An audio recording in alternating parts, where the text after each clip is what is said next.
Jesus Gamer.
What a kick-ass two-stroke machine. These things are just awesome.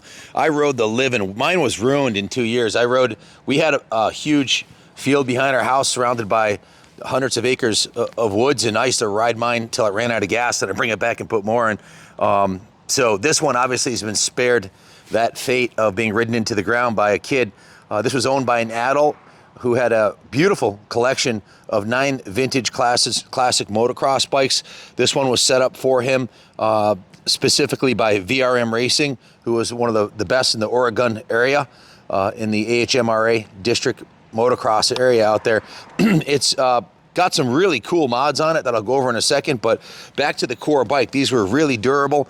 They made an enduro version of this called the TS that was street legal, and those would go 10,000 miles and still be running. This one here is the motocross version, stripped down, nothing but business. I guess we'll start at the front. The original factory alloy rim is in beautiful condition. Still got a real nice, didn't shine that good when it was new. It's got a new tire, new tube. The forks have been rebuilt, new springs, new seals, new oil.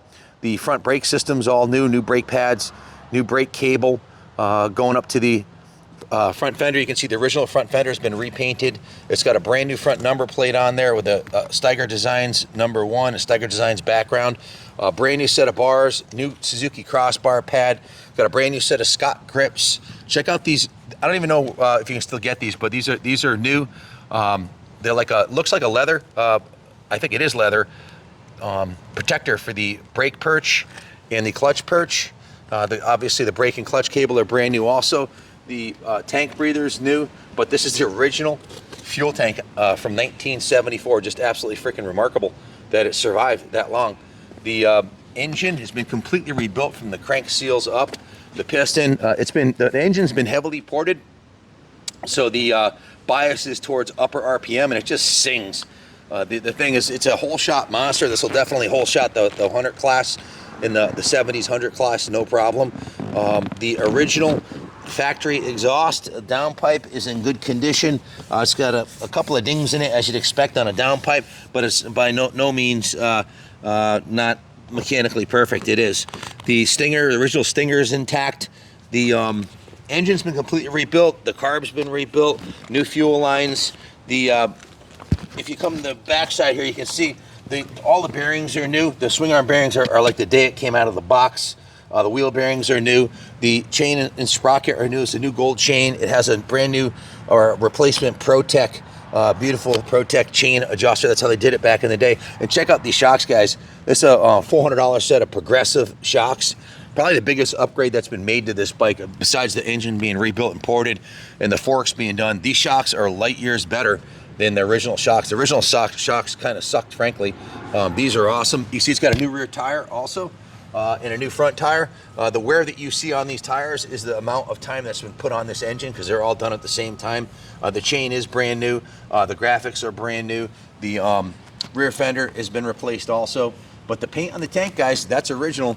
And the saddle, I'm 95% sure this is the original saddle on the bike. It's been the bike's been carefully preserved, used in AHRMA for just a few races. Half a season maybe, and she's in beautiful condition. It's survived the ides of time, 50 years. To find a 50-year-old anything, let alone a motocross bike this nice, is a rare thing. You won't find many of these.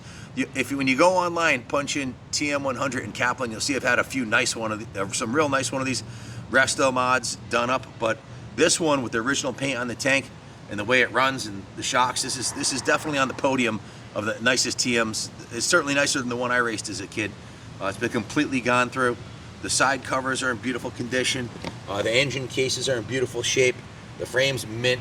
The original factory pegs are in mint shape. They're not sagging down or anything. The kick start lever's got the original Suzuki logo on it, and it's not all worn out. Front brake's nice.